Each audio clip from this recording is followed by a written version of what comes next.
So if you want to learn how you can show up powerfully, even in a fundamentally, systemically disempowering world, I invite you to keep watching because this video is for you.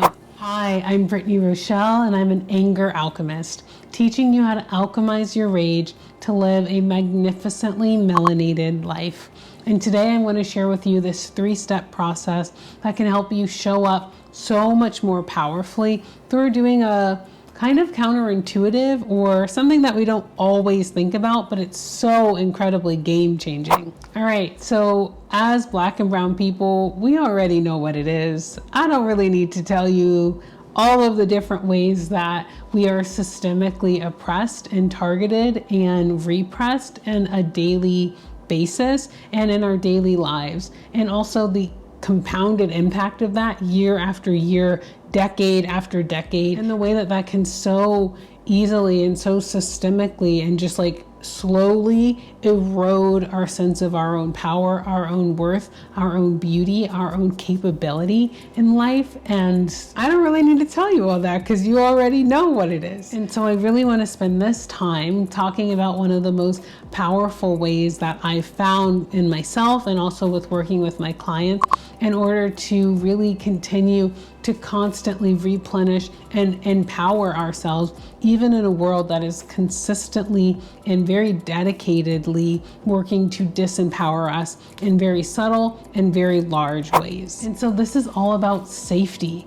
I think it's so important to acknowledge that we can hear people talk about like being safe and this is a safe space and all of these things, and often a lot of those people are white and don't really understand the level of unsafety that is in Black and brown bodies, and specifically not even just like our own lived experience, but even our ancestral, like the cellular level of unsafety based on centuries of oppression and violence and death that has happened to Black and brown bodies. And this is why I'm so excited to talk about this topic and share this 3-step process for you to really create your own sense of safety, regardless of how unsafe the world is, especially living in a Black or a brown body. But before I jump in, I just want to say that I learned so much around shame and vulnerability in Tarana Burke and Brene Brown's book,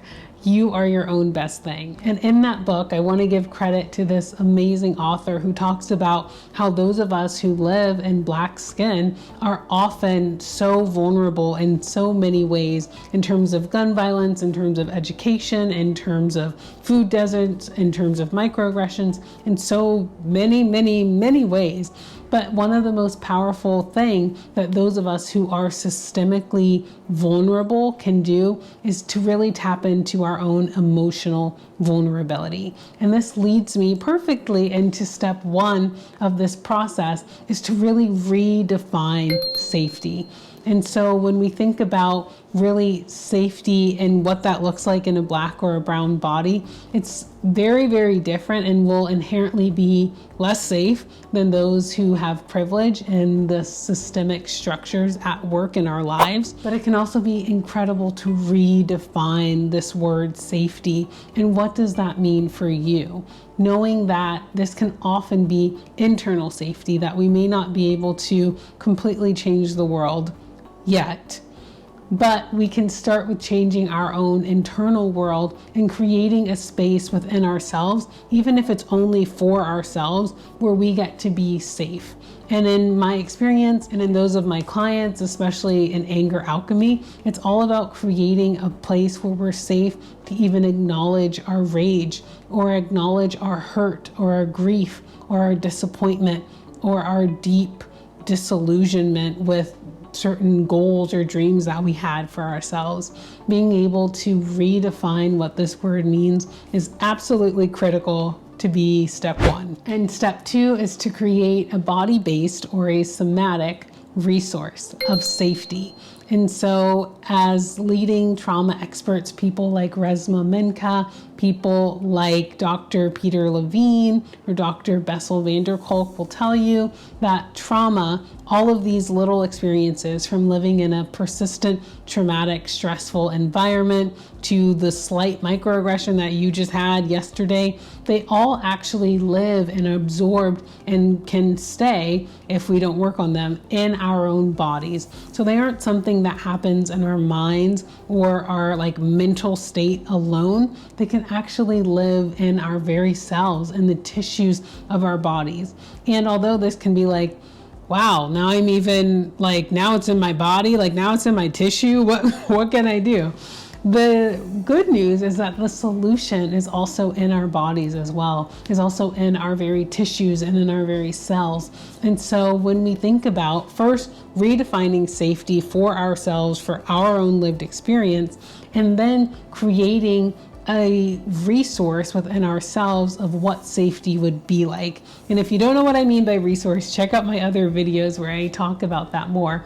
But it's essentially where you imagine, and honestly, this is kind of science fiction and it's kind of very imaginary at this point. Shout out to Adrienne Marie Brown, who said that science fiction is really anyone who wants to see Black Lives Mattering or anyone who wants to see thriving. It's science fiction. So in order to do this, it's really imagining what would it be like for me to feel safe. And that may be an experience that you have never had in your life. And so it may be completely fictional, but getting yourself into a state, taking some deep breaths, and really getting curious as to what comes up in your body. When you think about an environment or a person or my own mental inner world, what would it be like if I was safe to acknowledge my own rage? What would it feel like if I was safe to stop pretending that I'm not resentful and deeply hurting and grieving? And once you do that, getting quiet and letting whatever comes up in your body show up. So this might feel like I feel a warm sensation in my belly, or I feel this shining, glittery sensation in my chest and in my heart. That is pretty much your somatic resource. This real sensation, this felt sense, if again, I have videos on what that word even means, but letting yourself get comfortable and kind of start exploring what it would feel like to feel safe within your own body. And number 3 is to create a regular practice to really seal this in. As I mentioned earlier, we know that the systemic oppression that we face on a regular basis from so many different angles, just going about our lives, is pretty unrelenting. And that's why, in my belief, and as I've seen working with clients, we have to be just as unrelenting when it comes to our own mental, emotional, physical well-being. And part of that is making a regular practice of this safety. So asking yourself that question, what would it feel like to feel safe?